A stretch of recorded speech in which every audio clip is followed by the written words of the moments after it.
नमस्कार, श्री स्वामी समर्थ सगळ्यांना. मी बनवत आहे उपासाचा बटाटा. आता तुम्ही म्हणता ना, हा उपासाचा बटाटा कसा काय?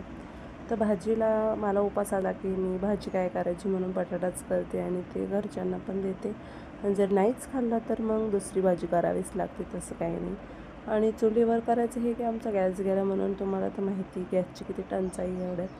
म्हणून बरेच दिवस झालं चुलीवरच करायचं ठरवलं आहे. आणि सासूबाई म्हटल्या उन्हाचं काहीतरी थंड खायला आणा म्हणून चोकोबार आणले होते आणि आम्ही ते सगळ्यांनी एन्जॉय केलं. आणि त्याच्यानंतर दुसऱ्या दिवशी शुक्रवार होता किंवा मंगळवार होता काही की माझा व्हिडिओ शूट केलेला पहिला आहे हो.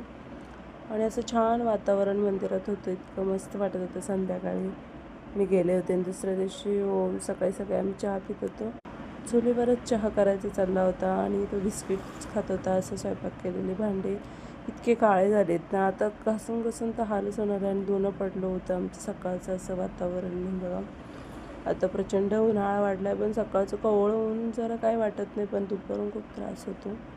आणि हा आहे आमचा सकाळचा असा रुटीन, कारण की सकाळी अशीच गडबड असते. तरी मी शूट केला, व्हिडिओ होत नाही शूट करणं पण. आणि अशी मस्त चुलीवर भाजी केली होती मस्तपैकी. या सगळेजण जेवायला. आणि कसं वाटलं